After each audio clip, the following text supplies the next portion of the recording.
Olá, boa tarde, bom dia ou boa noite, né? Não sei que horário vão estar assistindo a gente. Conexões de novo aqui. Hoje mudei o meu companheiro hoje, que sempre é o Rodney Flores, não pôde vir. Hoje eu tô aqui com a Carla Rodrigues, né? Carlinha, boa noite aí pra ti, boa tarde, bom dia.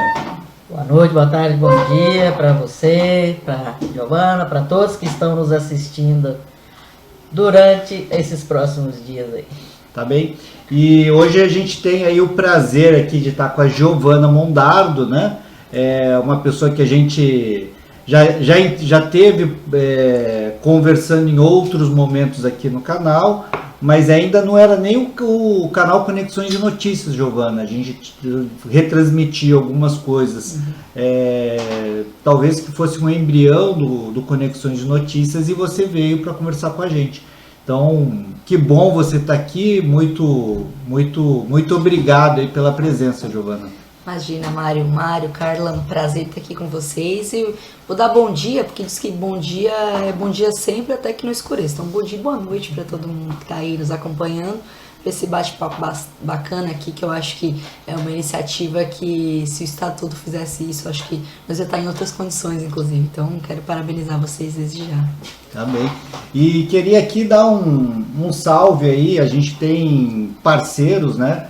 E a gente tem aqui a Rádio Interativa do Vale, é uma web rádio aqui que a gente tem na região, Giovana, e que retransmite o nosso programa. Então eles retransmitem o nosso programa e a gente então chega aí a muitos ouvintes aí. Então um obrigado aí a todos e todas aí que nos escutam na Interativa do Vale. E também dá aí um oi aí para quem também nos escuta numa segunda rádio, que é a Sensações Web Brasil. Só que nessa rádio eles recortam algumas falas nossas, né, alguns trechos, e eles retransmitem na programação, na grade de horário da Sensações Web Brasil. Então, um oi aí para todos os ouvintes e todas as ouvintes aí das duas rádios, né? E, Giovana, hoje a gente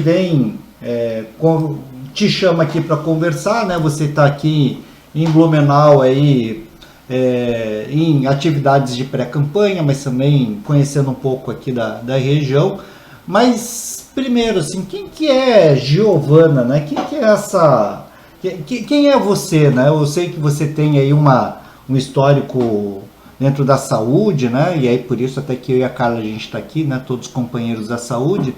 Mas me conta um pouco de você, né? Tão jovem, mas me conta um pouco da tua trajetória. Sem dúvidas, Cato. Eu acho que essa é a grande pergunta sempre, né? Porque quem a gente também é em sociedade, né? E é o que nos traduz enquanto agentes públicos, agentes que querem mudar a sociedade. E eu, sou uma pessoa muito sonhadora, né? Mas também não idealista, mas convicta de que a prática nos leva também a esse lugar de mudar a realidade dos lugares que a gente ocupa, né? Então, desse lugar, enquanto profissional de saúde, fiz movimento estudantil antes, né? Fiz movimento estudantil na universidade, sempre participei da política antes disso, mas de forma muito mais distante, né? Enquanto jovem, né? Era uma coisa assim, ia nas reuniões de jovem que tinha numa cidade vizinha, Criciúma, a qual hoje sou vereadora. E lá, Carla, fui conhecendo um pouquinho a política, né? Vendo como é que funcionava, enfim. E eu sempre, desde lá, percebia que era um lugar em que as pessoas que mais precisavam não tinham voz, né? E não tinha espaço nesses lugares. E aí eu fui para a universidade, fiz financiamento estudantil, senão também nunca teria conseguido me formar. Me formei em odontologia e durante a graduação fui me envolvendo com a saúde pública, né? Já logo nas primeiras fases, na saúde pública foi onde eu vi a necessidade de me envolver politicamente, seja partidariamente, muito tempo depois, ou não, né? Então, fui conselheira municipal de saúde representando o Diretório Central dos Estudantes. A gente conseguiu uma cadeira para um movimento estudantil no conselho, né, da saúde do município de Criciúma. E isso foi me abrindo os olhos e o horizonte do ponto de vista de entender que a sociedade só muda se a gente participa da mudança dela, né? Participa, inclusive, da transformação que ela precisa, prática. Então, enquanto conselheira, eu via muitas coisas que me indignavam. Eu fui para a Conferência Nacional de Saúde como delegada, né? Na 15ª eu fui, e na 16ª eu fui como pesquisadora, mas na 15ª eu fui como delegada, representando o Santa Catarina e o sul do estado em especial. E lá eu vi que nosso mundo é muito maior, né? E aí fui abrindo a minha cabeça, fui percebendo que era assim, através da saúde pública e do projeto do Sistema Único de Saúde que a gente também podia compreender uma nova sociedade, né? Então foi aí que me envolvi com a política, passei a me interessar por isso. Mas hoje eu tenho 29 anos, sou odontóloga, fiz uma residência em saúde da família, falei um pouquinho para a Carla ontem, né? Fiz uma residência em saúde da família e atenção básica e uma pós em gestão de saúde pela UFSC, um mestrado em saúde coletiva. E hoje atuo ainda na universidade no núcleo de saúde coletiva, né? O qual eu ajudei a criar e é a nossa menina dos olhos da nossa universidade lá no sul do estado. E sou vereadora, né? Estou vereadora no município de Criciúma, fui a mais jovem vereadora eleita da história da cidade, com 27 anos, e fui a segunda mais votada, com 2.430 votos. Então, eu sou essa pessoa na política, Cato, mas na vida eu acho que eu sou uma pessoa sonhadora, eu faço boxe, gosto de me reunir com os meus amigos, uso muito a rede social como também forma de me comunicar, não só para a política, mas da minha vida particular e privada. E acho que o mundo está colocado para nós jovens de uma maneira hoje diferente, né? De que se a gente não se envolver, outros irão e provavelmente não irão representar os anseios que a gente quer para o futuro, né? Então, entendo da minha responsabilidade enquanto jovem, hoje não só como vereadora, mas sendo pré-candidata a deputada federal, a mais jovem do estado, inclusive, até agora. Então, estou bem feliz com essa Giovana ao longo do tempo, né? Com quem eu venho sempre de maneira coletiva me construindo, mas construindo também a sociedade do jeito que a gente acredita que é o jeito ideal para fazer, né? É muito legal, né, quando tu fala um pouco dessa Giovana também como pessoa, né? E você falou que faz boxe, Sim. né? O boxe é um jogo, né? Diz que é um jogo, quase um baile, né? Porque tem a dança dos pés, né? Certo. Do se movimentar, do poder ter o jogo de cintura, né? Mas também é um jogo, é uma luta que tem que travar, além da estratégia, tem muito da força também, né? E a gente tem visto hoje no decorrer desses anos duros que a gente enfrentou o golpe contra a Dilma, da extrema direita chegando aí no país, o quanto as mulheres foram as árduas lutadoras, né, nessa resistência, né? E o que então esse boxe que você tem treinado, tem aprendido, né? Quanto que ele hoje também te ajuda nesse teu caminhar na política aí também? Sim, eu acho que desse ponto de vista, falando enquanto mulher na política, né, Carla? Carla também foi candidata a vereadora aqui em Blumenau e teve essa experiência e tem outras tantas, né, enquanto mulher nos espaços que a gente ocupa, da violência que é colocada pra gente só por sermos mulheres, né? Eu no começo do mandato sofri muito, assim, foi muito difícil, desafiador, a ponto de, poxa, é isso mesmo, cara, esse lugar não pode ser assim, né? Não é possível que a gente que minimamente hoje vai fazer 7 anos que eu sou filiada no PCdoB, agora em agosto, e eu pensava assim, pô, não é possível que eu há 7 anos já afiliada no PCdoB e já militando sempre, venha viver essas coisas que me façam repensar, né? Você vê a experiência agora da Manu no Rio Grande do Sul, né? Que sempre foi nossa grande liderança e que tem sido sempre alvo dessa violência política de gênero também, né? Então, eu acho que o boxe veio para somar do ponto de vista da disciplina e centralizar os pensamentos, né? E aí os pensamentos que é para fora da política. Então isso é importante dizer que nós, enquanto agentes públicos, nosso compromisso precisa ser com as pessoas, com a vida das pessoas, mas também com a nossa, porque se a nossa não estiver legal, não estiver tudo certo, não vai funcionar. E falo isso porque já abdiquei de parte da minha juventude para estar onde eu tô, para construir os caminhos que a gente constrói, e entendo que abdicar 100% não vale a pena e não vai me transformar numa pessoa melhor, numa política melhor, só vai me afastar de quem eu realmente sou. Então a política, ainda que com as cotas, né, que garantem as candidaturas femininas, que foi instituída já desde 1996, a gente teve um aumento muito, muito pequeno, né, da participação das mulheres na política. Hoje somos só 15% no parlamento brasileiro, assim como um percentual ainda menor nos cargos de liderança das grandes indústrias, das grandes fábricas, né.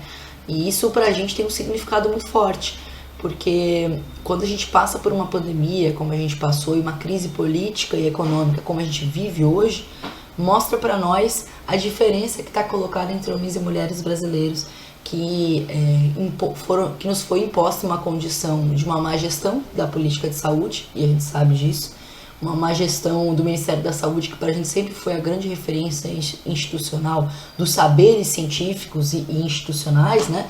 E hoje é um lugar tomado, né, apesar dos técnicos, e aí tirando essa parte, tomado também por decisões estapafúrdias para dentro dos WhatsApp, do Telegram, enfim, para dentro desses espaços aí de fake news, mas que coloca a gente nessa condição de sermos poucas na política, de sermos as que menos entram no mercado de trabalho formal nos últimos, a mais baixa entrada no mercado formal de trabalho nos últimos 30 anos, as primeiras a passar fome durante a pandemia, as mulheres que passaram quase 80% durante a pandemia a ser cuidadoras de alguém, então passaram a cuidar do filho, do pai, do irmão, do tio, do companheiro, enfim. E com o fechamento das creches e escolas, né, em decorrência da pandemia, quem abandona o seu mercado de trabalho, independente dele ser formal ou não, geralmente são as mulheres. Então, há um reflexo significativo, em especial para as mulheres pretas e periféricas, né? E a violência por estar restrito ao lar também, né? Então, ao voltar para o ambiente que eles acham, né, que é compatível com Exato. a mulher, acabaram aumentando a violência. E eu acho que Santa Catarina tem esse quesito também, porque a gente não consegue diminuir a violência contra a mulher aqui, né? E eu vejo algumas características por regiões em Santa Catarina, né? O oeste, a mulher agricultora sofrendo, né, a violência de um formato. Lá para o sul, Criciúma, a gente tem lá as caboclas, né? A UBM. Sim, ali em Concórdia ali. Concórdia, né? Trazendo pra gente ainda um alto índice de violência. E Blumenau também, né? Blumenau já tem um número de violência, de mortes e de perdas que extrapola os outros tempos. E a gente não tem visto ações práticas mesmo, né? E me preocupa às vezes até quais as ações são junto à juventude. Uhum. Por isso, na hora que você fala de uma coisa tipo o boxe, além da coisa, mas também a sua própria defesa pessoal, né? As meninas têm trabalhado muito nesse sentido e é uma das coisas que nos agregam, né? Da gente abrir a escuta, né? Como é que está a escuta do mandato da Giovana para essas diferentes dimensões femininas, né, e feministas que estão acontecendo. Eu acho que é legal a gente ver como é que está sendo para você. Eu fico bem feliz porque essa é uma pauta que pra gente é mais cara, né? O pessoal costumava dizer assim, pô, você é cientista, né? É da academia, né? Desse lugar também das universidades. O que te coloca a falar assim, pô, só de violência, né? Sempre mulher na política sempre tem que falar de violência. Cara, o que eu mais quero é falar de desenvolvimento, quero falar de tecnologia, quero falar de inovação. Eu quero muito, mas antes de tudo eu não posso me dar o luxo, como muitos jovens homens que entram para a política podem se dar quando entram para essa pauta. A gente precisa estar viva para isso acontecer. Hoje mesmo, antes de vir para cá, estava assistindo uma fala de uma mexicana, uma menina de 10 anos, que se pronunciou, acho que foi na assembleia deles, uma fala muito potente, assim, né, de que nos queremos vivas, né, nos queremos vivas antes de tudo.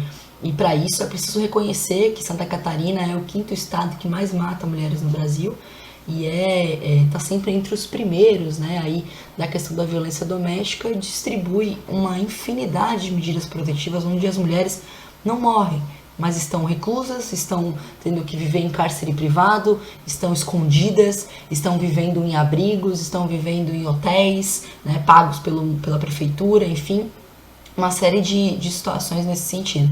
E o nosso mandato lá em Criciúma trabalhou muito essa questão. Desde o começo a gente entendeu que essa precisava ser a nossa prioridade, né, porque não só pelas violências que eu sofri, porque eu acho que a gente não pode projetar as nossas intimidades para dentro do problema social que existe, mas principalmente pela questão da condição social que a gente estava vivenciando. Porque sabemos que as mulheres estavam sofrendo, porque viramos mais chefes de família, mas ao mesmo tempo também sofremos mais com isso, né? Porque estamos mais fora do mercado de trabalho, inclusive dos direitos trabalhistas e previdenciários. Então há que se interpretar que as crianças ficam em casa, às vezes com um padrasto, às vezes com um vizinho, sendo cuidado, enquanto as mães vão trabalhar, vão costurar, vão achar um jeito de botar a comida na mesa, às vezes só para a noite, no outro dia não tem. Então nosso mandato trabalhou muito nisso, assim, desde o começo, nossa primeira lei aprovada, hoje nós temos em torno de 13, 14 leis, já mesmo sendo a única vereadora de oposição, né, da Câmara, entre os 17 vereadores, e a única do campo popular, do campo progressista. Nós aprovamos 13, 14 leis, em torno disso está esperando algumas esperar sanção, né?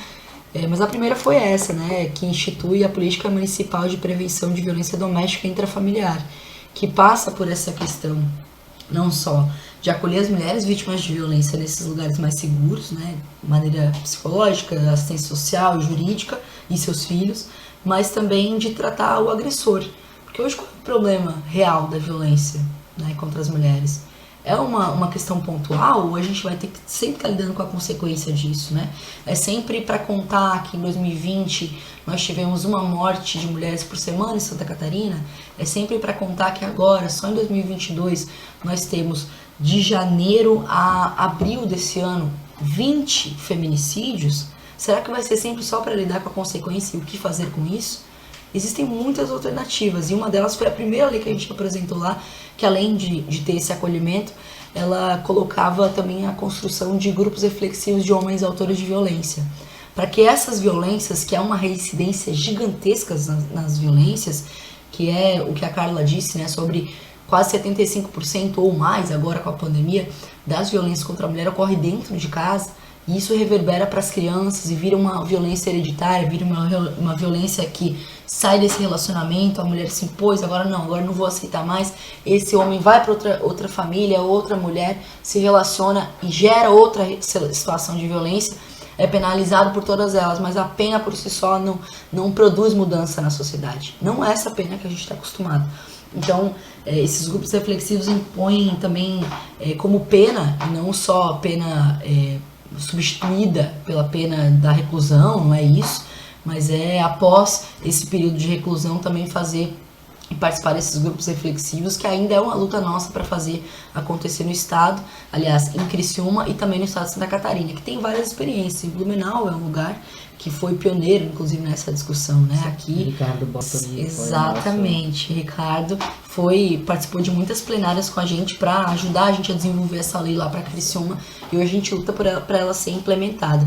Assim como uma infinidade de leis, a menstruação sem tabu, a distribuição de absorventes, o mapa das violências contra a mulher, que aí eu entendo, acho que a gente que vem da academia tem essa percepção, o que a gente faz se a gente tem muitos números, mas não consegue acumular eles e organizar e botar numa parede, num planejamento, tá tudo meio espalhado, tá um pouco na assistência social, um pouco na saúde, um pouco no centro de apoio, no centro de denúncia. Então, compilar tudo isso, que também é outra coisa que a gente está lutando para ser implementada. Esse é o grande desafio do parlamentar, né? Até isso me chama a atenção, Giovana, porque eu trabalho aqui como geriatra na cidade, né?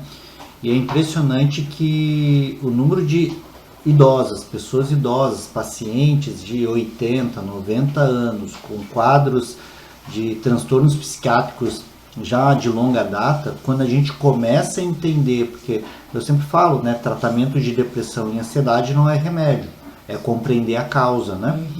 E quando a gente tenta compreender a causa, tem um histórico muito grande de violência. Então a gente percebe dessa geração quanto elas sofreram, e não é nenhuma nem duas, são muitas mulheres idosas que passaram casamentos muito difíceis, né? Com violência física, verbal, psicológica, sexual, das mais diversas que tinham. E aí às vezes eu tenho uma dúvida, e eu até jogar aqui a pergunta para vocês, assim, hoje a gente observar mais essa questão da violência, a questão do feminicídio, é porque também a gente hoje está mais atento a isso e a sociedade então percebe que é uma violência à mulher. É também porque ela também se sente mais empoderada para poder fazer a denúncia, poder fugir de um relacionamento abusivo, ou é porque a sociedade também deu alguns passos para trás? Porque o número que a gente viu nos últimos anos, que a gente vem observando de denúncias, de manchetes, de casos, a impressão que a gente tem parece que tem aumentado muito. Mas aumentou muito ou a gente tem percebido mais? Eu sei que é uma pergunta que a gente não vai conseguir responder aqui, mas qual é um pouco da percepção de vocês? Nós aqui, a principal percepção, a gente trabalhou desde 2016, ali junto com a Daniela também, né? Ao discutir com os movimentos feministas aqui na cidade, ficou muito esse consciente, né? Você não vai trabalhar lá só o resultado final, você tem que trabalhar desde o início. E aí a gente acabou naquela condição. Você sempre está discutindo violência, segurança, saúde reprodutiva, não a saúde da mulher, mas a saúde reprodutiva. Aí entra um fato que você falou, né? Como bem envelhecer sendo mulheres, né? E por que que os homens estão centrados nessa faixa etária até 60 anos? Depois de 60 começa uma priorização de mulher, uma prevalência maior de mulheres, né? Elas sofrem silenciosas, o silêncio, né, foi uma marca muito grande, de como você tirar esse silêncio, como você quebrar essa representação social de que a mulher ela tem que estar protegida, entre aspas, segura dentro de uma referência de lar. Que é isso que fala, né? Família, lar e progresso, que é a categoria. Então, assim, tem essa representação social que traz isso daí, e aí passa para nós mulheres de que é isso, né? Você é meu parceiro, você está me protegendo, ou eu preciso estar casado, preciso estar nessa representação. E faltam lugares, então as mulheres não circulam na cidade com a facilidade que os homens circulam. E aí nós começamos a colocar isso daí. Como é que vai ser a escuta da mulher? Né? O que ela está fazendo quando é o final de semana? Você quer fazer um movimento com as mulheres? Nós queremos fazer um movimento com as mulheres. Aí chama as mulheres para o movimento no final de semana. O final de semana é o único tempo que ela tem para poder dar conta da casa dela, porque ela está no processo de trabalho, se ela tiver, né? Ou formal ou informal. E aí você não tem, nós não abrimos espaços, principalmente porque eles não existem. Nós não conseguimos espaços de comunicação. Por isso que eu digo, essa discussão do lugar das mulheres, de que elas estão e que elas têm que ocupar, né? E aí a representação da Giovana, né, estando ocupando um lugar, uma cadeira, né, ainda é jovem, que também não é a referência, né? A referência nossa catarinense é o homem de 50, mais de 50 anos, branco, né? E com sucesso, empresário de sucesso. Essa é a representação, que é esse cara que sabe o que a cidade precisa. Então a gente quebrar essa referência foi o maior trabalho que a gente teve aqui. E eu acho que quebrar essa representação para as mulheres de que os homens sabem o que elas precisam é o maior trabalho que a gente tem daqui para diante. Eu acho que o desafio que está colocado é cada vez mais envolver os homens também nessa batalha, viu, Cato? Eu acho que em relação às suas perguntas, com certeza a resposta é sim para todas as três, né? Porque eu considero que houve, claro, um aumento significativo do número de denúncias, mas a gente sempre precisa contar com a subnotificação, que sempre vai haver. Porque a quantidade, e inclusive os cientistas têm dito, né, a ciência tem dito que não é uma coisa de, vamos subnotificar daí uns 10%, não, 25%, 30%, 40%, quase 50%, dependendo do local, é uma subnotificação das denúncias de violência, né? Então, lá em Criciúma a gente trabalha muito próximo dos equipamentos que recebem essas denúncias e a gente percebe, assim, que ao longo da pandemia houve também uma diminuição significativa. Isso tudo sobre aquilo que a gente falava, né? Então, porque as mulheres estavam reclusas com os seus agressores, e como é que denuncia? Por isso que hoje a gente está falando de coisas que talvez, parece uma coisa assim, está simplificando a denúncia de violência contra a mulher. Eu acho que é retrógrado, mas ainda é a ferramenta que a gente tem para usar. A pessoa fazer um X na mão para denunciar a violência. É literalmente, não, mas isso é quase não é rústica a palavra, mas eu acho que é rudimentar isso. Porque é para a pessoa esconder, de forma escondida, que veja o farmacêutico, que veja alguém no estabelecimento de saúde ou um ambiente de qualquer tipo de atendimento que se reconheça isso, e isso agora vai virar lei em Santa Catarina, que o X na mão é também uma maneira de denúncia, né? Então quem vê e souber tem que notificar. Então acho que a gente parece que caminha ainda para trás nessa questão das denúncias, porque há também muito distanciamento sobre as informações daquilo que é possível fazer, mas também em lugares de segurança, né? Que as nossas delegacias das mulheres não são ainda esse ambiente 100% seguro ou confortável para que as mulheres estejam, porque eu costumo dizer que a questão da violência contra a mulher, ela não pode ser tratada somente como uma questão de segurança pública, é uma questão estrutural da sociedade, e se a gente não transformar a sociedade, isso transforma com homens aliados e que compreendam que, bom, você não tem o direito de agir comigo, né? E começa por aí, né? Agir comigo de uma maneira que me ofenda, que me diminua, enfim, começa por aí para desmistificar aquilo que é aceitável na sociedade e o que não é, né? Até virar uma agressão física, uma agressão psicológica que deixa traumas e resquícios por uma vida inteira, ou até mesmo, na pior das situações, do feminicídio, né? Então, Santa Catarina tem muito que avançar ainda nessa questão, assim como o Brasil todo, porque a gente tem subestimado e talvez secundarizado essa pauta como algo, vamos lidar só com a consequência, né? Vamos acolher, botar uma boa infraestrutura de CREAS, de CRAS nas nossas cidades, um bom acolhimento, sei lá, vamos capacitar os profissionais da ponta para fazer, que é uma coisa que a gente não faz, inclusive, né? Capacitar o profissional da ponta para não julgar a mulher quando ela chega lá violentada, enfim.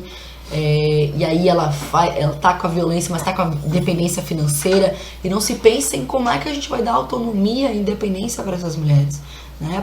Porque eu li um estudo, né? E quando eu construí essa lei junto com o Ricardo aqui de Blumenau, tem um estudo que mostra isso, né? Que a maioria, 80% das mulheres não querem que seus agressores sejam presos.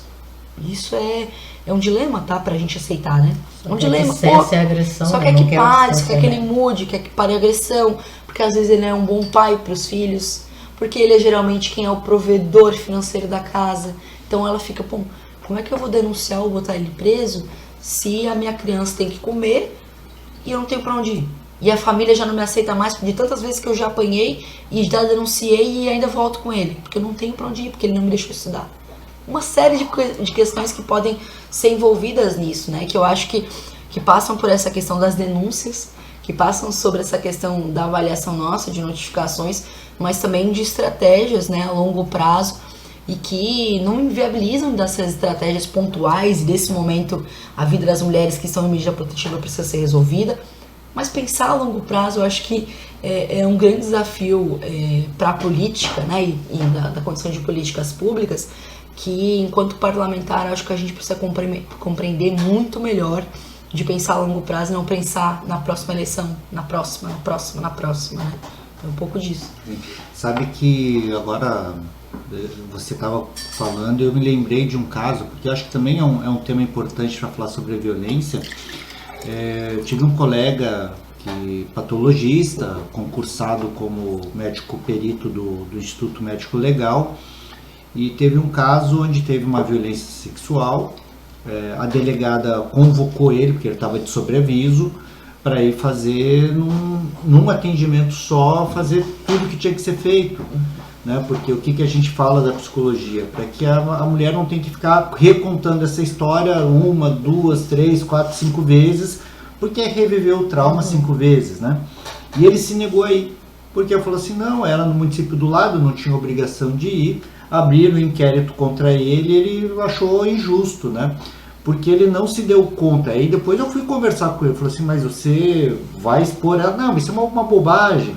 Então assim, como ainda a gente carece de uma estrutura que fale com os profissionais de saúde para sensibilizar mesmo que não é bobagem de jeito nenhum, né? Então acho que isso é uma coisa importante, acho que o papel da parlamentar, eu acho que é muito nisso, né? Eu acho que esse é um assunto que a gente poderia ficar aqui 2 dias inteiros para falar sobre isso, porque ele é um tema, acho que tão importante, né? Mas eu gosto de tentar falar que, quando eu chamo as mulheres aqui, que não é só para falar sobre a questão da mulher, porque vocês podem falar e pode estar onde vocês quiserem, né? Tanto que o título da live é qual o lugar da mulher, né? Então, sim, para falar a verdade, qual é o papel da mulher na sociedade, né? Que é um papel muito grande, né? Que não é só para falar sobre a mulher. E é muito legal porque, assim, eu tô com a Carla, que foi candidata a vereadora aqui, foi do PCdoB a mais votada, né? Tô contigo, que é uma vereadora eleita, né? E esse papel na sociedade, assim, como é que é entrar, né, no espaço legislativo de uma Câmara de Vereadores, onde tem muito essa representação dos homens, né? E aí, para ser ouvido, porque se já for uma mulher um pouco mais madura, mesmo com os cabelos brancos, eles já também não respeitam, como é que é uma mulher e jovem dentro de uma Câmara de Vereadores, onde eminentemente homens, provavelmente muito machistas, muito conservadores? Como é que é esse enfrentamento lá, Giovana? Bom, o começo foi muito mais difícil do que eu imaginava, assim, cara. Eu acho que no começo eu tentei me encaixar, que eu acho que foi o maior erro que eu cometi no começo do mandato, que foi tentar me encaixar, Carla. Desse medo, né, de reagir, ainda que não deixasse meus valores para trás, né, em nenhum momento eu fiz isso, mas o medo de reagir às violências que eu sofri. Então isso me calaram por muito tempo, e quando a gente se cala, para voltar a falar é muito difícil, é muito duro. Então foram alguns meses muito violentos para dentro de mim mesma. Isso que é mais caro, né? Porque eu costumo dizer, porque sempre me chamam para falar sobre violência política de gênero, porque eu passei várias durante o mandato, mas não só durante o mandato, na pré-candidatura, na candidatura, e não tem sido diferente agora na pré-campanha para deputada federal, né? Então, ataques são constantes, uma perseguição incessante para a gente, ameaça de morte, ameaça para nossa família, ameaça de cortar os freios do teu carro, é nesse nível o negócio. Aí nós não estamos falando de uma cidadezinha do interior do estado de Santa Catarina, estamos falando de uma cidade polo, referência no sul do estado, né? Então, nós estamos falando de lugares que eu ando por aí, por todo o estado, que acontece isso, né? Então, com certeza, nesse lugar do legislativo, o enfrentamento maior que a gente faz, às vezes, é para dentro, né? E, às vezes, o maior ainda é para dentro da gente mesmo, né? Que é construir uma estabilidade emocional. Acho que esse é o desafio. E aí, terapia toda semana, boxe toda semana, a gente tem que ter, tá? Senão faz mal mesmo, você não consegue equilibrar, porque quando você não fala de si, quando você não faz algo pra você e tá na política, pra ajudar as pessoas, né? Porque tem gente que entra na política pra ajudar a si mesmo, daí é outra questão, a pessoa não sofre mentalmente, porque ela só pensa em si, né? Mas pra gente que tem essa determinação, isso é um lugar de solidão. Vamos dizer que é um lugar solitário. Aí o pessoal que trabalha comigo lá em Criciúma fala: pô, Gi, mas nós estamos aqui contigo. Como que tu tá sozinha? Eu acho até que tu é maldoso quando tu fala que tu tá se sentindo sozinha, solitária. Tu tem que pensar na gente, nós estamos aqui contigo, nós não vamos te abandonar nunca. Senão você não tá entendendo. Porque a violência, Cato, pra gente da política, ela é um negócio assim, é o escrachado, é o te chamar de destemperada, de maluca, no plenário, na tribuna da Câmara, de acabar com a sessão, de pedir cassação do teu mandato, como já pediram o meu. Esse tipo de coisa que é verbalizado, né, que é escrachado, que todo mundo vê, até aquilo que ninguém vê. Que é o comentáriozinho, que é a risadinha quando eu vou subir no plenário, lá vem, né, lá vem a chata. Mas é aquilo também que é pior, que é o que influencia no reflexo para a sociedade. Porque todos nós representamos alguma coisa quando a gente é eleito.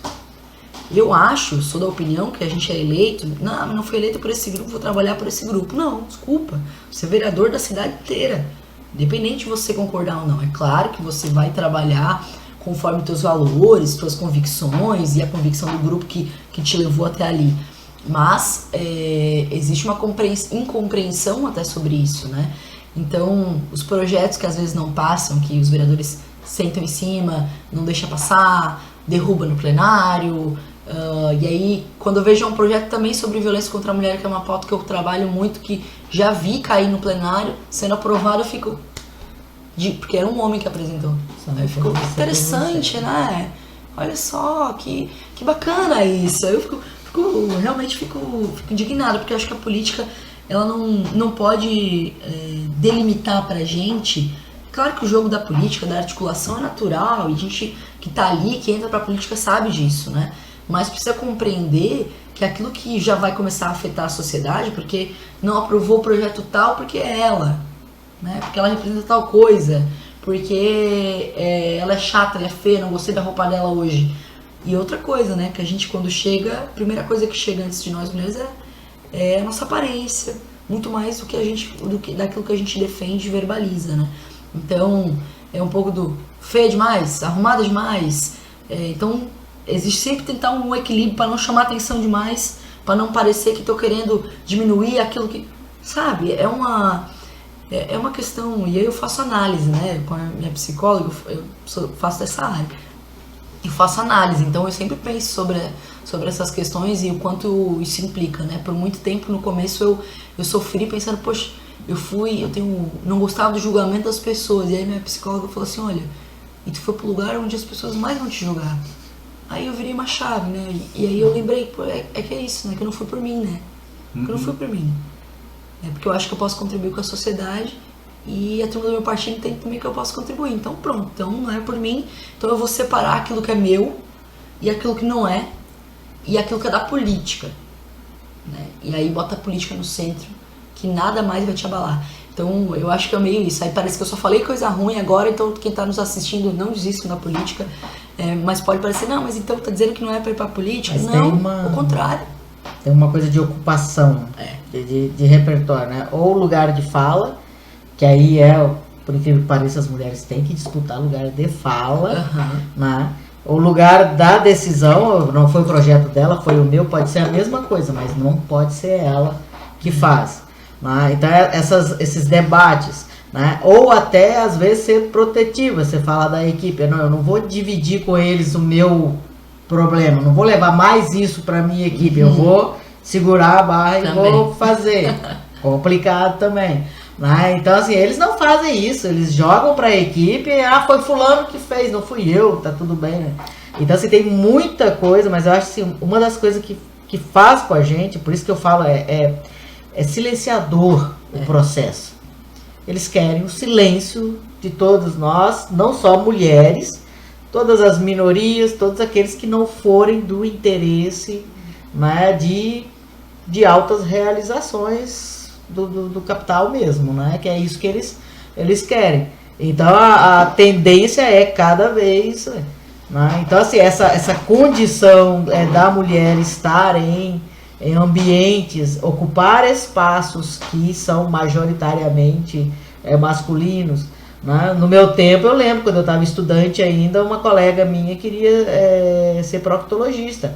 Não podia. Proctologia era espaço do homem. Se ela quer uma coisa cirúrgica, é espaço masculino. Hoje um pouco. Né? Então, assim, é homem que aguenta horas e horas numa cirurgia, mulher não aguenta, né? A resistência. Então, a gente ainda discute, e aí eu acredito que houve um retrocesso também, né? Na hora que a gente estava avançando para ocupar alguns lugares, e transformar esse o debate da mulher, né? Qual que é o lugar que me cabe? Eu posso viver à noite, eu posso estar à noite na rua, né? E não ser a vadia, né? Eu acho bem engraçadinho aquele negócio que fala, não sei o que é puta, não sei o que, puta, não sei o que, o homem é garanhão, a mulher é puta, né?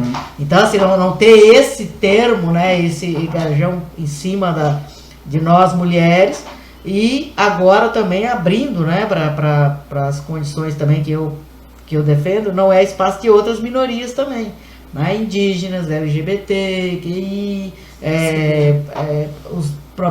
a população afrodescendente, e por aí vai, né? Tá descobrindo, e parece que a gente saía por uma coisa de que você tinha que lutar na sua própria área, né? Então os LGBT tinham que se juntar e fazer a luta. Mas na hora que veio uma extrema-direita tremenda, colocou a gente contra a parede, e aí teve que parar e tudo. E aí o silêncio e o medo, né? Como quebrar esse silêncio e esse medo que atinge as minorias e que é assim que trabalha. Vocês me desculpam, mas o capital está trabalhando com isso mesmo e muito forte. Então eu acho que daí vem essa condição da gente quebrar. É espaço de fala, você vai falar, vai. Não vai ficar em silêncio. Vai falar, vai. Tem consequências na fala, né? Mas o Luther King tinha uma frase sobre isso, né? Que ele falava que o que preocupava não era o grito dos maus, mas era o silêncio dos bons, né? Pegando um pouquinho nisso que vocês falam, aí voltando pro box, né? Então tu chega na Câmara lá, querendo ou não, por um espaço tão árido como teve, te jogaram um pouco pras cordas, né? Sim. Mas você consegue se esquivar e sair, porque você tem 13 projetos aprovados já. Aí imagino que para a única vereadora do campo popular, mulher, de esquerda, jovem, teve que ter muita arte aí para aprovar esses 13 projetos, né? Me fala como é sair das cordas, tá? Como é que consegue então aprovar disso e um pouco desses projetos que você consegue colocar. Porque eu acho que isso talvez seja um grande aprendizado que a gente tem que ter contigo, né? Porque não é fácil sair das cordas, né? Das cordas só se for para pegar impulso, né? Então, essa é a grande questão, né? Vai pras cordas aí, né? No box quem acompanha sabe, a gente vai, empurra e pega o impulso e vem com um gancho, um cruzado melhor, né? Porque você pegou um impulso que não é só do seu braço, né? É um impulso que a corda te empurrou. Então, com certeza, assim, a articulação que permeou a gente mobilizar, seja pelo conjunto da sociedade, ou via rede social, ou presencial, isso fez com que a gente conseguisse aprovar. Então, a gente construiu muitas percepções da necessidade das pessoas, né? Nunca foi algo que tiramos da cabeça e botamos ali porque achava que precisava, né? A gente consultou. Eu acho que esse é o caminho, assim, de um mandato participativo que constrói com as pessoas e que consegue aprovar porque todo mundo tem medo de rejeitar. Tem medo da cobrança pública. E eu joguei com isso. Eu aprendi um negócio ao longo do tempo que foi isso. Se eu tiver que jogar só com constrangimento na política, eu vou jogar. Para constranger aqueles que acham que porque não é do meu grupo político, ou porque não porque eu discordo do pensamento, porque eu acho que a gente perdeu alguns projetos, né? Nós apresentamos acho que em torno de 25 projetos na Câmara, e hoje a gente tem 13, 14 aprovados, foi uma porcentagem boa, e tem alguns ainda em tramitação. A gente vai apresentar, inclusive, semana que vem, o projeto da semana, que institui a semana do hip hop, mas não foi na minha cabeça que eu achei que precisava, né? Um grupo de pessoas procura, conversa, a gente elabora, leva para conversar com os vereadores, faz articulação. Precisa dedicar um pouquinho, né? Eu gosto muito de trabalhar com começo, meio e fim das coisas, programático. E eu falo para a turma que trabalha comigo o seguinte, olha, e não coloquem a gente para fazer uma coisa que a sociedade não vai poder saber, ou não vai poder saber não no sentido mal da palavra, né? Mas que a sociedade não vai ter informação sobre isso. Então é o seguinte, começo, meio e fim. E a gente começava, você acha que é importante tal coisa? Ah, não acho, então tá, então tira fora. Eu acho que é importante. Como? De que jeito? De que forma? Você sabia que nós temos um projeto assim? Você sabia que esse projeto agora está barrado na CCJ? A gente fazia mesmo. Então eu costumo brincar que a gente tentou todas as estratégias, em cada projeto foi de uma maneira diferente. Eu não tenho uma receita de bolo para cada um. Porque cada um impõe um grupo, uma organização, né? A gente aprovou também a primeira política municipal de agroecologia e produção de orgânicos lá, junto com a IPAGRE, né? Que foi parceira nossa, construiu conosco esse projeto, junto com os agricultores da cidade, que também não foi uma coisa que nós colocamos, né? E foi um movimento muito bacana, assim, que a gente criou e levamos a IPAGRE para falou da importância do projeto. E não é fácil não, porque que acontece também, as pessoas não imaginam que a gente está construindo com as pessoas, ouvindo as pessoas, porque a política ela virou esse lugar de imposição, né, muitas vezes. E da polarização nem se fala, mas de imposição do que eu acredito, do que o meu grupo político acredita. E eu acho que se a gente não está disposto a sentar na mesa com quem pensa diferente, nós começamos muito mal. E eu sou criticada por isso, tá, Cato? Muito criticada.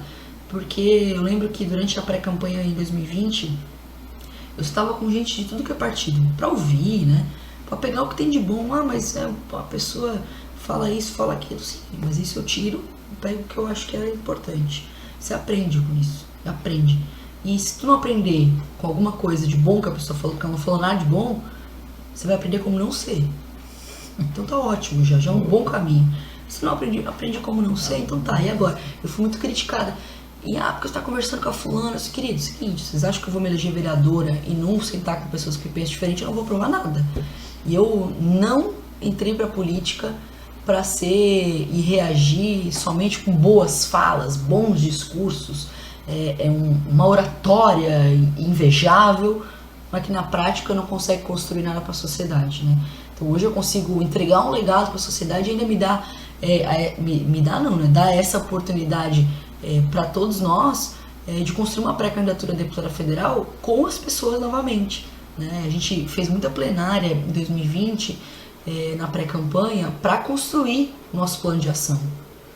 E tudo que foi tirado em cada plenária virtual, porque era a época do Covid muito forte, né?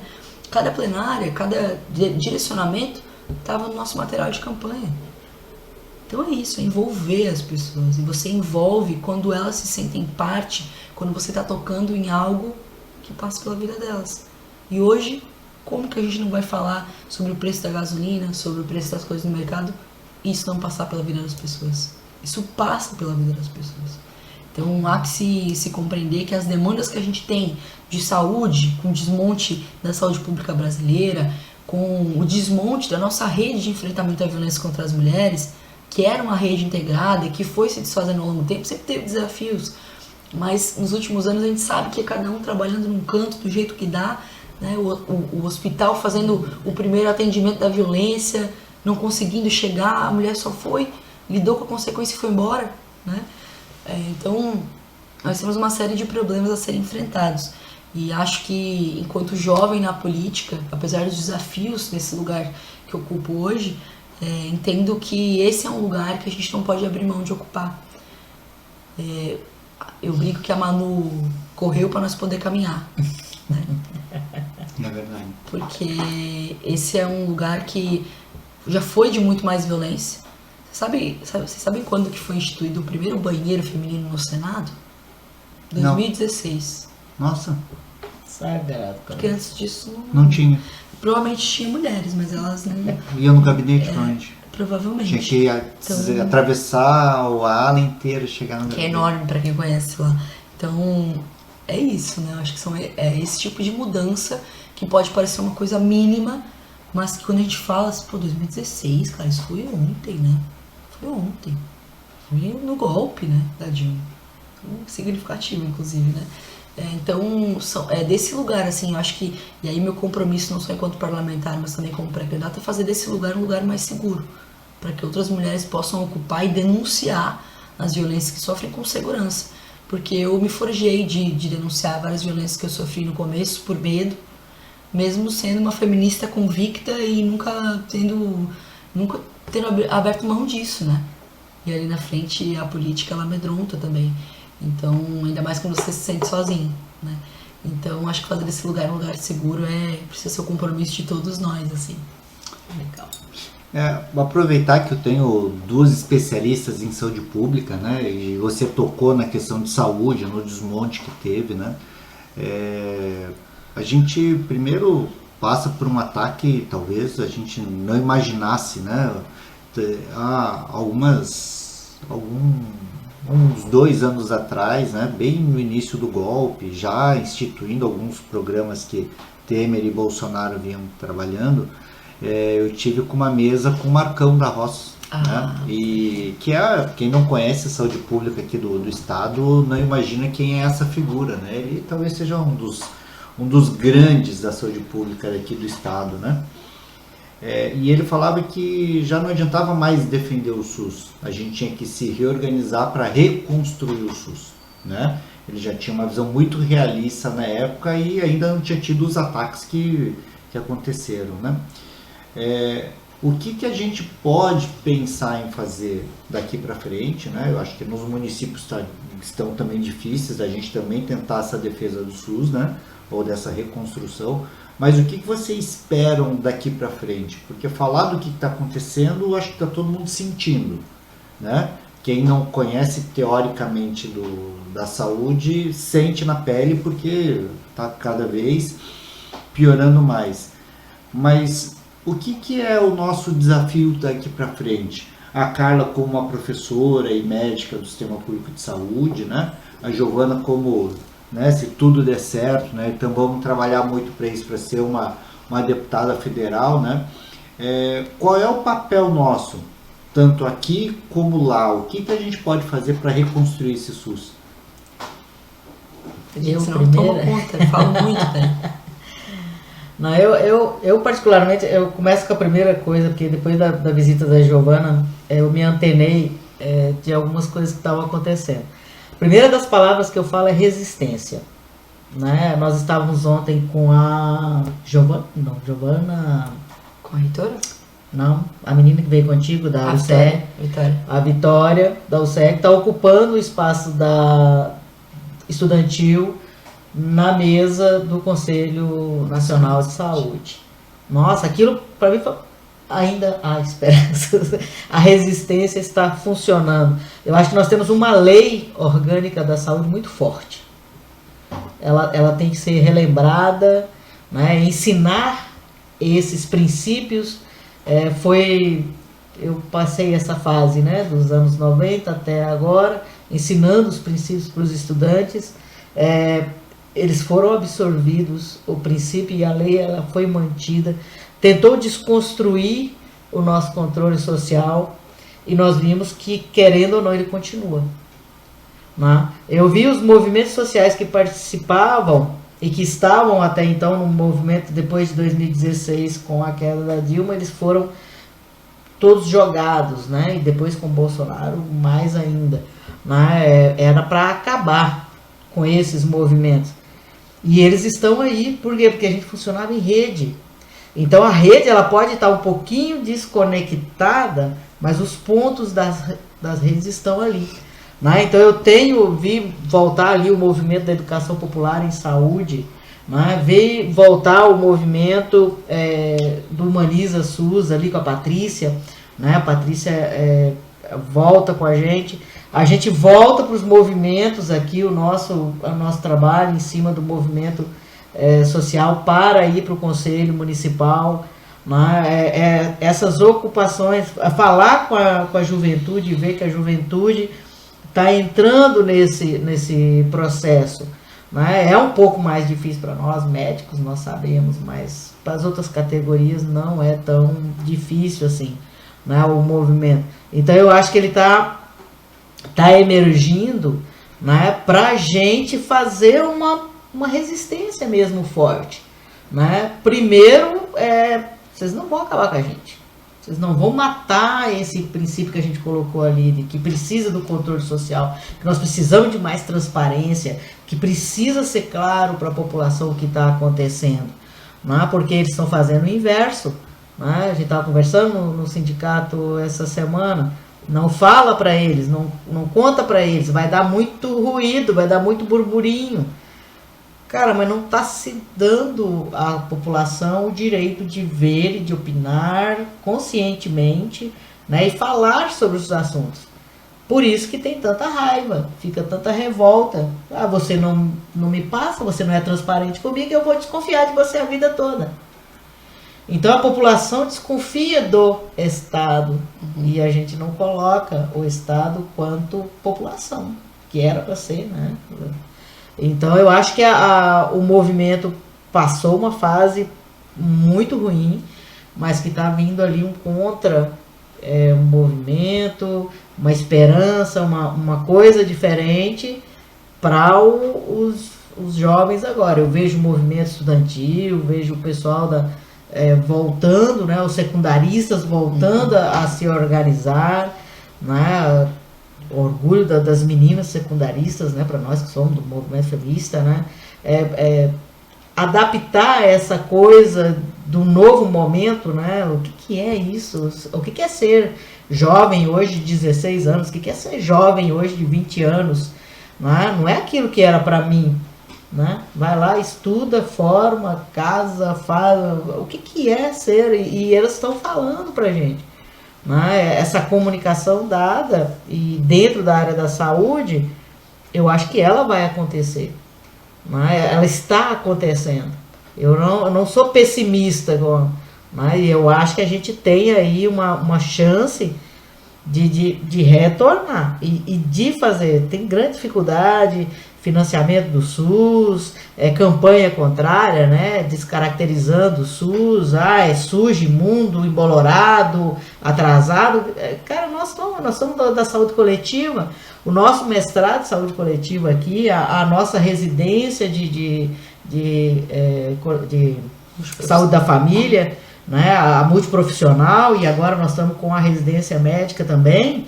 Ou seja, estão acontecendo os movimentos, nós temos uma carga de formação dentro desses movimentos e que eles não estão comprometidos, porque eu estava falando, veio essa coisa do silêncio, fica quieto. Né? Mas eles estão ouvindo e falando, não é isso que a gente quer, não é isso que o SUS pode ofertar.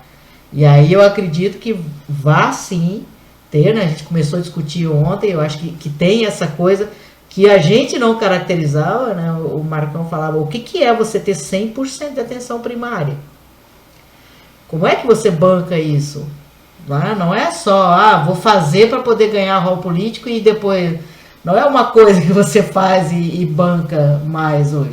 Né? Criar uma equipe, criar uma estrutura de uma unidade de saúde mas você transformar um atendimento 100%, né? O Covid veio aí e mostrou o que eram estruturas da saúde que as pessoas não viam como estrutura da saúde. Né? E agora a gente tem a chance de mostrar isso daí e de discutir. Eu participei muito do PET Saúde, ficamos 10 anos aí com o PET Saúde, era um movimento maravilhoso que a gente quer que volte. Né, e que os estudantes possam participar disso daí, um Versus, por exemplo, que foi sim, na época o meio divisor de águas da vida também. Tá vendo? Então, assim, eram estruturas que ficam, por isso que eu falo, tem que criar memória de coisas certas. E nós temos. Já que vocês falaram do Versus, eu também falo demais. Eu me lembro que o Versus, ele nasceu do movimento estudantil. Sim. O movimento estudantil que bancava o Versus. E aí, quando o governo Lula entra, ele leva muita gente que articulou um Versus, um movimento estudantil, leva para a política de Estado. Sim. E aí eu acho que mudou a vida de muita gente mesmo. Foi. Então, eu participei de 2 momentos do Versus. Uma na época como movimento estudantil, ajudando na organização, e uma época quando o Versus, eu já formado, a gente recebeu gente dos outros estados, lá em Pelotas ainda, aí para fazer o estágio do Versus, assim, então é uma coisa muito legal. Começou, né? Eu participei da primeira edição do Versus aqui em Florianópolis, como vivente, né, a gente falava, e a segunda edição, que foi no Oeste Catarinense, como facilitadora na época já, né, tava quase na reta final da graduação, mas o Versus também para mim foi um divisor de águas e foi o que me colocou assim. Eu não sabia o que era movimento feminista. Eu ouvi a Claire Castilhos falando no Versus em 2013. Eu fiquei, meu Deus, eu acho que eu sou isso daí que ela tá falando. E quando a gente fala de saúde, né? E aí imagina, né? Ver uma mulher falando de saúde pra gente é um negócio que enche o coração, porque a gente entender que o Sistema Único de Saúde é considerado pra gente um projeto de mudança da sociedade, né? Ajudou a tirar o Brasil do mapa da fome, ajudou a tirar milhões da miséria, inclusive, entre outras tantas coisas, das políticas integradas, né, que a gente tinha. Mas eu ouso dizer que eu fui membro da Comissão de Orçamento e Financiamento do SUS, representando a Associação Nacional dos Estudantes de Pós-Graduação, né, a ANPG. Isso foi agora em 2019, mais ou menos. E lá, pra mim, eu acho que o que é mais caro nesse momento, com certeza, é a revogação do teto de gasto. Acho que pra nós é a questão mais urgente, né? Pra gente poder voltar a investir em saúde. retomar o Brasil, porque eu acho que o direcionamento político na política de saúde pública também tem um viés muito significativo, então é ganhar as eleições de 2022, reformular a política do Ministério da Saúde, reformular, portanto, as prioridades que o Sistema Único de Saúde vai precisar absorver a partir de 2023, né? Se pudesse ser agora, ótimo, mas vai ser a partir de 2023, para as mudanças que o Brasil precisa. Então, redistribuição de renda de novo, falar sobre acesso à alimentação, acesso e segurança à alimentação saudável, porque hoje quando a gente fala de, mas o que é isso, né? Segurança alimentar, né? Hoje milhares de brasileiros estão em situação de insegurança alimentar e o pessoal acha que insegurança alimentar é só não ter o que comer, né? Mas é também se alimentar mal, né? Tô aqui na frente de 2 médicos que podem dizer isso. Se você vai no mercado, tá R$15 o quilo da cenoura no país, com uma agricultura familiar tão potente como a gente, que abastece quase 80% das escolas no país, no estado de Santa Catarina não é diferente, você vai olhar R$15 o quilo da cenoura, R$2, R$3 o pote de salsicha enlatada, 5 bocas para alimentar em casa, ninguém vai querer comer cenoura, querer comer carne, querer comer alguma coisa que para eles vai dar aquela saciedade no imaginário, né? Pronto, isso é outra condição. Né? A insegurança alimentar é comer de manhã, não saber se tem que comer à noite, é não ter o que comer, mas é isso também, né? O ultraprocessado e o quanto que isso gera de impacto na vida dessas pessoas e também custo para o Sistema Único de Saúde ali na frente. Então, tudo é um processo e tudo é uma cascata de problemas, né? Então, se o brasileiro perder o poder de compra, se alimenta mal, vai ter mais predisposição para absorção e criação de doenças cancerígenas, como a gente sabe que os enlatados, na maioria, estão nesse lugar, vai também onerar o sistema público de saúde. Vai também onerar esse sistema que para nós, não só para nós, né, mas para o mundo inteiro, é referência em imunização, está com a mais baixa cobertura de imunização de crianças de 0 a 3 anos de toda a história do Brasil. É assustador. É assustador. Nós somos um projeto de experiência social que o mundo inteiro fica, pô, como é que aqueles caras conseguem fazer uma campanha de vacinação no sábado e vacinar 10 milhões de pessoas? Consegue porque nós tínhamos uma estruturação. Então hoje, e aí eu falo para encerrar, da minha parte em relação a isso, porque eu falo muito, tá, cara? Nós não podemos, Carla, na minha compreensão, esses jovens de 14, 15, 16 anos, que vão se acostumar a viver num Brasil que não tem acesso mais à saúde. Porque lá em Criciúma, eu não sei como é que tá aqui, mas lá em Criciúma tá assim. Houve, portanto, uma resistência, né, à adaptação e também desmerecimento do servidor público, do serviço público em geral. E aí os prefeitos das cidades não querem mais abrir concurso público e não querem nem saber se vão entrar em briga jurídica com o Ministério Público. Não quero nem saber, eles vão tocando, é cargo comissionado, é temporário, e vai tocando até onde dá, estica a corda no máximo que dá, destrói a carreira desses profissionais que se desinteressam de entrar no serviço público, esses qualificados e qualquer outro, porque o salário está defasado, porque não tem mais garantia em decorrência da reforma da Previdência e da Trabalhista. O que eu vou fazer? Vou ir fora, né? Vou trabalhar no privado. Então, estamos criando uma geração de jovens, de adolescentes, pré-adolescentes, que não sabe mais o que é ir numa unidade de saúde consultar com um médico de graça. Não está mais acostumado com isso. Não está mais acostumado com a mãe lá marcar consulta, não sei o quê. A mãe está passando tanto trabalho para marcar consulta, que agora nessa época, inclusive, de um monte de problema respiratório, de doença respiratória em decorrência do frio, aumenta os hospitais de criança, de pré-adolescentes, né, absorvendo qualquer tipo de vírus respiratório nesse momento.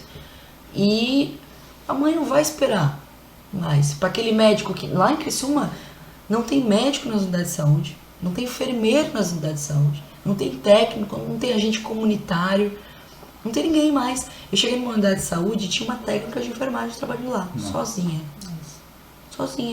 E sabe o que ela tinha que fazer? Ela é obrigada, porque a população, com toda a razão do mundo, indignada, né? Então como é que a gente estimula o controle social se o básico não está sendo feito? Então, poxa, como é que eu vou reivindicar se eu chego lá, só tem uma profissional, a coitada lá tem que anotar o meu nome para quem sabe daqui uns 2, 3 meses, quando vir médico, eu poder ser atendido. E a lista é só para não sair de lá sem nada, né? Que a gente sabe. Tem que ser atendido. Só para não sair de lá sem nada. Então, eu acho que nós estamos criando uma geração de pessoas que um grupo nosso, que é aquele grupo que precisou perder tudo para entender da nossa geração, né? Precisou perder tudo para entender a importância e que hoje, do mais rico ao mais pobre, defende o SUS e virou tendência a defender o SUS, em especial por causa da vacina, por causa do movimento que os profissionais de saúde no Brasil seguraram no osso do peito ainda, né? Durante a pandemia, mesmo sem vacina, colocando a vida em risco, no país onde mais morreu enfermeiros no mundo, né? Diga-se de passagem. E que graças a Deus, pelo menos agora a gente tem o piso da enfermagem, né? E não graças a esse governo. Então, tudo isso me leva a pensar que a gente precisa sensibilizar a juventude também. Porque senão daqui a pouco eles vão estar acostumados igual é nos Estados Unidos. Tudo tem que pagar. Tudo tem que pagar. Mas essa atendimento vai pagar. E as mãezinhas não vão mais esperar. Se o meu filho tá com uma gripe, tá com uma alergia, eu não quero nem saber, eu vou ter que pagar uma consulta para atender. E aí isso vai criando um sentimento de naturalidade. Ou não vou porque eu não posso pagar. Deus isso. Provém. Então é isso também. Que pode ser uma coisa muito pior. E que pode onerar muito mais. Hoje nós estamos falando de tem que ampliar os leitos de UTI, nós temos que ampliar. Nós temos mesmo. Mas nós temos que ter a básica também. Se não tiver a básica, vai estar sempre querendo ampliar os leitos, vai ser sempre o suficiente. Então eu tenho essa compreensão e não é de hoje, porque eu acho que a atenção primária é sempre a prima pobre da saúde coletiva, né? E a gente que faz atenção primária sabe como é que funciona. Eu trabalhei na especializada e era outra rotina, inclusive. Na média densidade tecnológica, eu não gosto de falar de média complexidade, né? Média densidade tecnológica, porque na atenção primária, pessoas baixa complexidade, não sei, o mais complexo que tem, né? Então, desse lugar que a gente ocupa, é sensibilizar as pessoas para a importância histórica que o SUS cumpriu na história do Brasil, né? Na vida do Brasil, e, em especial, sensibilizar para a necessidade urgente de uma reestruturação na atenção primária. E não através do Previne Brasil, do jeito que veio pra gente. Porque aquilo ali, trabalhar por produção, não é esse o caminho, com certeza. Então, nós temos muito trabalho pela frente, mas eu tenho convicção que a partir de 2023 nós vamos ter um governo sólido que nos possibilite também fazer essas reflexões com mais esperança ali na frente. E para quem às vezes não entende, né, o quanto que um modelo do Ministério da Saúde impacta no Brasil todo, porque essa realidade que tu coloca de Criciúma é a mesma daqui de Blumenau, e são cidades distantes, com governos diferentes, com questão econômica diferente, de como se produz, mas é igual. Então a precariedade que a gente tem nas unidades de saúde, assim, de profissionais que não estão motivados para fazer mais nada, eles estão pedindo para sair, e não é porque tem um plano, porque eu juntei uma coisa, eu vou fazer tal coisa. Ele está pedindo para sair porque ele não sabe nem o que fazer, mas ele está cansado de trabalhar e não ter reconhecimento, de não ter condições, de não ter nada, né?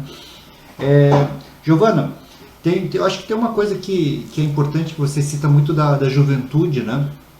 E essa juventude dentro do sistema de saúde vai ser importante a gente dialogar com eles. Porque eu que lido só com idoso, né? Quando às vezes eu converso com o idoso, ele compara com que era uma época pré-SUS, onde não se tinha nada, onde tinha que, ou você tinha carteira assinada ou você não tinha, ou você era segurado, ou você tinha que ficar nasquelas filas enormes que você tinha, né, na madrugada toda, para um atendimento que é infinitamente pior do que a gente tem hoje. Mesmo o SUS hoje estando sucateado, já era muito pior. E se precisasse de internação, então, pior ainda, né? Porque tinha que depender das Santa Casas de Misericórdia. Era misericórdia, ou da beneficência dos outros, né? Mas aí você pega os jovens hoje, eles viveram uma época de SUS onde você tinha um acesso já um pouco mais fácil, tem um monte de carência que a gente tinha, lógico que não pode dizer que estava bem, mas a gente vinha estruturando e melhorando os sistemas, né? Então, como dialogar com esse jovem hoje, que ele teve acostumado com o período do SUS, que vinha se estruturando e caminhando para cada vez um aprimoramento maior, e agora que ele começa a perder disso, assim.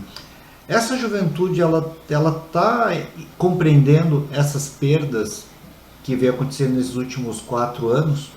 Bom, eu vou dar um exemplo de como que eu entendia os problemas. E claro, tinha outros tantos, mas a época, em 2013, quando eu participei a primeira vez do Versus, eu lembro da gente fazer uma dinâmica que era para mostrar as dificuldades do sistema único de saúde, né? E eu lembro que era uma sobre os muros, né, que se constrói entre uma unidade e outra, e os encaminhamentos, que a gente conhece bem, né, que é o au, né, como é que diz, né, au fulano, au especialista, au não sei o que, au exame.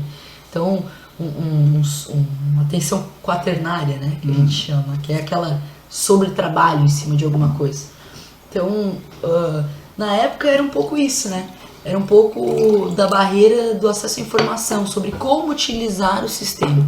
Pessoal, a unidade básica de saúde, para quem está nos acompanhando, o posto de saúde que vocês conhecem, que a gente chama de unidade, a unidade básica de saúde serve para tal e tal e tal e tal e tal e tal problema. 85% dos problemas é para ser resolvido ali. A UPA, para tal e tal e tal e tal. O hospital, para mais tanto. E assim vai. Esse sempre foi o grande problema e continua sendo, né? Isso não é novidade. Só que agora a gente não tem mais esses equipamentos para dizer aqui é isso, aqui é isso. É isso aqui, ó. Se eu sei que lá no meu bairro só tem um profissional, eu vou direto na UPA. Se a UPA tá levando 5 ou 6 horas para ser atendido, como tá na nossa cidade, em toda a região sul, e eu sei que em outros lugares tá assim, eu vou direto pro hospital. Aí o hospital diz assim, ó, querido, uma gripe, dor de cabeça, torcer o pé não é aqui, desculpa. Aí ele vai. Vai pra UPA de novo. Fila, será que eu espero ou será que eu vou embora? Eu vou embora. Aí vira uma fratura, aí ele tem que ir lá para o hospital. Aí virou uma coisa crônica. E a cronificação das coisas também sempre foi um grande problema nosso. E agora, a gente, antes da pandemia, eu lembro que a grande questão também era essa, né? A gente já vinha num subfinanciamento, mas uma transição demográfica muito grande, né? Do envelhecimento da população e de uma diminuição dessa faixa etária que está no mundo do trabalho, né? E também da juventude. Portanto, maiores investimentos para doenças crônicas como diabetes, hipertensão, doenças endocrinológicas, enfim, uma infinidade de coisas que é a longo prazo, que é ao longo do tempo, que pode virar um AVC ali na frente, que pode vir uma internação, uma UTI, enfim. Tudo isso a gente já precisava estar preparados. A gente não estava e não está agora, menos ainda. Então, é um medo que eu prevejo. Agora, para a juventude, eu tenho a sensação de que, aí falando aqui, sei lá, até os 20 anos, 19 anos, é uma geração que não sei se tem compreensão 100% daquilo que a gente está vivendo, mas eu reconheço que entendeu que a política passa pelo acesso às coisas. Entendeu? Principalmente com o resultado do governo Bolsonaro. Tem uma professora que falava assim, eu lembro que em 2018, depois da eleição, eu assim, meu Deus, estamos ferrados, né? O que vai ser isso? Eu estava no mestrado e perguntei para a professora, assim, professora ela é enfermeira, mas pós-doc, enfim, uma pessoa estudiosa pra caramba. Professora, meu Deus, muito sensível também, né? Freiriana, enfim. Professora, o que vai acontecer? O que nós precisamos fazer? E assim como o Marcão, que é uma grande inspiração minha também, ela falou assim, olha, gente, acho que nós vamos precisar perder tudo para poder reconstruir e reconquistar. Então, na minha compreensão desde aquela época, era provavelmente de uma necessidade de uma nova reforma sanitária. Pode parecer, meu Deus, essa guria é maluca, né? A reforma sanitária, essa altura do campeonato. Eu acho que é. Eu acho que faz parte do nosso movimento. A 8ª conferência foi assim, foi em resposta ao movimento pós-ditadura militar, em que a gente precisava se reestruturar. Agora, a 8ª mais 8, a 16ª conferência, em 2018, foi assim. E foi antes da eleição do Bolsonaro, né? Falar uma coisa, quando a gente teve a residência multiprofissional e entrou a educação física, a gente teve um estranhamento com a educação física dentro da área da saúde. E aqui na nossa FURB, A educação física já é do centro de saúde desde da criação. Mas existia essa dificuldade de entendimento. E eu lembro que a gente falava que a educação física ela trabalhava com coisas positivas. Ela não trabalhava com a coisa que a gente tinha na saúde centrado na doença. Ela centrava na qualidade de vida e nas coisas positivas. Eu vejo a juventude muito isso, centrada nas coisas positivas. Por quê? Porque tudo deles é na área da prevenção. É esporte, vacina, que tu citou, e que eles têm ou não têm, isso dá um embate para eles. Né? Tivemos toda aquela dificuldade quando veio a vacina dos 13 anos, dos 11 ali aos 13, mas a vacina é um debate, né, dentro da área, e por isso que eu pensei no ideário, né, da juventude. Então eles têm que ter acesso às coisas, comunicação, visão, eles têm que ser vistos, e a coisa da vacina. No serviço, eu acho que tem uma grande dificuldade, que é essa condição das escolas, que acontecia o bullying e tudo mais, e a questão do suicídio, que a gente não debate. Mas eles começaram a vir atrás. Os meus estudantes dentro da universidade queriam debater isso porque estava afetando. Nós, enquanto universidade, queríamos debater porque estava afetando. A minha irmã lá no Tocantins, na Federal do Tocantins, queria debater sobre isso porque estava afetando. A imagem e o ideário e o sofrimento mental da nossa juventude, ela está tácita e ninguém está falando disso. Por quê? Porque só se pensa na juventude no positivo, não, eles não precisam, eles têm energia, eles têm tudo, e tudo é cobrado deles. Então eles não têm um papel de cuidado que a gente teve, de ser cuidador de uma avó, de uma coisa, porque não tem transgeracional, né, para eles. Né? É difícil uma criança hoje que conhece o avô e o avó e o bisavô e viu eles envelhecer com a família, porque não está no mesmo núcleo familiar. Então eles não têm esse contato. Se não tem a visão, não tem a coisa. Então assim, e aí a gente passa a cobrar deles posturas de coisas que eles não vivenciaram. Perfeito. Então a juventude tem muito isso. A gente vai ter com eles quando eles não tiverem acesso a essas coisas. E aí eu acho que você está certa, eles vão pela perda. Mas como é uma juventude que, né, ou está trabalhando na informalidade, que aí é a classe social, a classe vai, né, influenciar nisso daí também. A disputa de classe está atuando sobre a nossa juventude, a gente não está trabalhando isso com eles. Né? Por quê? Porque papai resolve para uns e eu resolvo na informalidade para outros. Então a juventude vai passar por uma dificuldade dentro da área da saúde, aonde ela vai buscar coisas diferentes. Não é aquela juventude que a menininha vem para iniciar atividade sexual e aí ela começa a fazer acompanhamento, né? E o rapaz só vai aparecer depois que ele entrar no mundo do trabalho e aí ele começa a ter problemas no trabalho e ele vem também. Então eu acho assim, aquilo que eu falo, né? A gente vai ouvir a juventude em cima das redes sociais, em cima da imagem e tudo mais. Data vem que a gente saiu do Covid agora e o pessoal não quis voltar para a atividade escolar presencial. Para muitos foi excelente voltar para presencial, para alguns foi. Mas para os estudantes, muitos deles não queriam voltar. Porque substituiu a aula pelo trabalho. Só um pouquinho.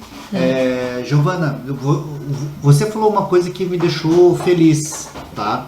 Quando você fala que a juventude parece que compreendeu que a política faz parte, que muda muito desse cotidiano deles, né?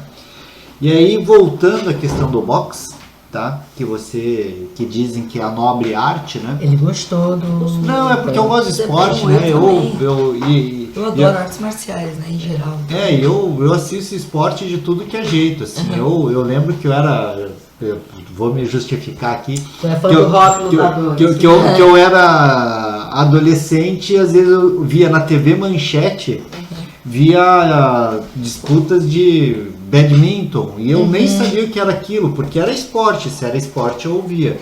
E eu via boxe, eu via beisebol, eu via futebol, que é sempre uma paixão minha, mas eu gostava da nobre arte também do boxe, né? Porque eu sou da geração que viu Maguila lutar, né? Nossa. Bom, mas falando da nobre arte, né? Você está lutando muito para transformar a política também numa questão nobre também, porque a política é nobre, né? Foi muito desvirtuada por muitos políticos. Tem aí, eu sempre falo, né? O pessoal critica muito a política. Eu falo, não, mas tem muita gente boa trabalhando, né? Então, como é isso? Assim, eu acho que é mais para a gente entender assim, como é que é essa luta de transformar a política em nobreza de novo, em lutar por uma sociedade melhor, em ter uma cidade, um estado, um país, um mundo melhor. Porque isso é muito nobre. Então, como é isso para ti, Giovana? Porque eu acho que você traz muito disso hoje, né? Essa tua questão da juventude, do que você vem embasando, do discutir, de conversar. Então, queria que tu... Eu acho que a nobreza para a política talvez esteja naquilo que sempre precisou, não era para ser nobre. A nobreza está naquilo que não era para ser nobre, que é na participação das pessoas. Porque eu acho que o interesse dos últimos tempos foi que, de fato, a política fosse uma coisa distante das pessoas, inacessível para as pessoas, ou até incriticável, intocável. E aí ela teve essa mudança significativa, e aí do momento hostil político que a gente viveu e vive agora com muita intensidade, de ser esse lugar que, bom, não gosto de política, não quero saber, não me interesso mais, porque eu acho que ninguém que está ali vale alguma coisa, mas eu acho que esse é talvez a grande sacada, né? Ainda há um sentimento sobre aquilo ali. E quando ainda há um sentimento, eu ainda acredito que dá para transformar. Dá para transformar o sentimento das pessoas. E não é para ser passivo e virar uma pessoa sempre dizer amém para as situações que ocorrem na política, muito pelo contrário. É continuar sendo crítico, mas compreender que a política serve para mudar a vida das pessoas. Que os nossos representantes, eles não estão ali à toa, né? Que eles não podem, eu não me importo, mas eu voto em qualquer um lá, e aí depois ele está lá fazendo as besteiras ou coisa que eu não concordo, aí eu vou e critico ele. Ou eu não votei, eu vou anular meu voto, e eu mesmo assim vou e critico, eu acho que a política não serve para nada e não sei o quê. Então, eu acho que quando ainda há sentimento, ainda há possibilidade de a gente transformar, né, e mudar de fato esse cenário, em especial para a juventude, né, que eu acredito aí que tenha percebido, principalmente depois da eleição de 2018, a responsabilidade que a gente tem nas eleições. Não à toa que depois dessa campanha de tirar o título, né, até 4 de maio, a gente conseguiu em Santa Catarina 72 mil novos títulos de jovens de 16 a 18 anos. E agora cabe a eles decidir também aquilo que a gente acredita como necessidade para o nosso futuro. E não tem problema pensar de maneira individual, do ponto de vista de, bom, o que vai ser bom para a juventude? O que vai ser bom para a minha geração, para a próxima? Porque isso que a Carla falou tem um significado muito forte e é algo que eu tenho me dedicado a estudar e compreender melhor, que é uma geração de jovens, e aí entra aqui, sei lá, do jovem desde os 15, 16 anos até 29, 30 anos, dá para dizer isso, que não vem mais na universidade, na escola, na educação, a possibilidade de se formar, se qualificar e ter um trabalho estável, com direitos garantidos, enfim. Porque não vê no salário mínimo a possibilidade de sobreviver, então trabalho de bico, na informalidade muitas vezes, e 2, não vê a possibilidade de se aposentar. Então por que eu vou ficar também pagando previdência? Quando que eu vou me aposentar? Para ser o quê? Vou gastar mais na faculdade do que eu vou ganhar ali na frente? É um pouco essa a realidade que a gente vive. Então, será que é só isso? Não. E há uma intenção nossa de compreender que a juventude que estudava, tanto na escola quanto na universidade, depois que foi para o híbrido, aí, bom, ficou virtual 100% e agora volta presencial 100%. Muitos tiveram que abandonar, porque conseguiram um trabalho naquele horário que ele ia para a escola, para a faculdade, agora ele trabalha para ajudar a mãe a botar a comida em casa ou pagar o gás, que vai aumentar de novo. A energia com a privatização do Eletrobras. Então, eu acho que essa interlocução e relação das coisas, de a privatização da Eletrobras vai aumentar o preço da nossa energia, vai aumentar o preço final da energia nas casas dos brasileiros e brasileiras, já é alta, né? E como que vai sobrar do salário mínimo para poder fazer compra e botar comida na mesa, né? E a juventude também tem se preocupado com isso, assim. Por mais que muitos ainda vivam nessa situação ainda do privilégio de poder os pais ajudarem a bancar, enfim, a grande maioria está na pior das situações, né? De não acessar a escola, de não poder pensar mais no futuro, não poder sonhar com o futuro. Então, acho que a nobreza está em fazer com que a política seja um lugar acessível para todo mundo e principalmente construindo um futuro estável, tranquilo, que dê para sonhar de novo, né? Acho que essa é a grande questão. Tá bom. E Giovana, só para a gente encerrar agora, né? Eu queria te fazer uma última pergunta, assim. E pensando, né, nisso, né, da gente ter homens e mulheres públicos, né, com essa coisa de pensar numa sociedade melhor, assim. Hoje, o que te motiva? Hoje você é uma pré-candidata a deputada federal, né? Vamos trabalhar muito para que primeiro você seja candidata e depois segundo que você seja eleita, né? Mas o que te motiva? Para que você busca? Por que você está nessa pré-candidatura, nessa luta hoje? Olha, Cato, eu acredito que porque eu não estou sozinha, primeiro de tudo, e por não estar sozinha, esse já é um grande motivo, né? Eu acho que a gente não pode se colocar numa condição que a conjuntura também não te permite, né? E aí, do ponto de vista mais estratégico, vamos pensar. Mas do ponto de vista do sentimento, certamente o que me motiva é acreditar num futuro melhor de novo, né? De poder sonhar. Bom, me formei em odontologia, mas e se eu quiser abrir um negócio, será que não vai ser difícil? Será que dá pra fazer? De ter a possibilidade de sonhar com o futuro, mas não pra mim. Eu sou dentista, trabalho na universidade, a política não pode servir pra pessoa enriquecer ou pra melhorar a vida da pessoa particularmente. Precisa servir para as pessoas, né? Para o conjunto da coletividade. E acho que nesse ponto de vista, de sentimento, o que me motiva acho que é acreditar. Né? Acreditar que o Brasil pode e vai ser melhor a partir das eleições desse ano, porque eu costumo dizer que essa vai ser as eleições das nossas vidas, principalmente por essa virada de chave que a gente vai dar, de poder reconstruir aquilo que a gente perdeu, resgatar aquilo que a gente perdeu de direitos sociais, reconstruir o nosso SUS, resgatar a dignidade do nosso povo, os direitos civilizatórios que por tão pouco a gente não chegou num patamar de poder avançar, mas estamos aqui no 12º ano seguido no país que mais mata travestis e transexuais no mundo. Então, eu acho que é poder avançar nesse sentido, né? Poder superar essas diferenças e principalmente as desigualdades. Tá bom. Queria muito agradecer, Carla, obrigado por estar aqui, né? Eu acho que me ajudar nessa conversa com a Giovana, né? Giovana, de coração mesmo, muito obrigado por estar aqui, tá? Então, já te admirava pelo teu trabalho de lá e eu acho que nessa oportunidade de te conhecer um pouquinho mais, a admiração é muito maior, assim. Então, vamos lá, tem muito trabalho para fazer e vai dar tudo certo para ti aí, vamos lá. Carlinha. Posso dar boa noite, então? Dar boa noite, bom dia, boa tarde, como tu diz, né? Não sei. Eu também estou muito contente, né, de poder ter tido mais uma chance de ter um bate-papo. A Giovana tá entrando aí, eu acho que é um hall de mulheres, igual a gente tem a Ângela Albino, temos a Fafá, a Capela lá em Floripa.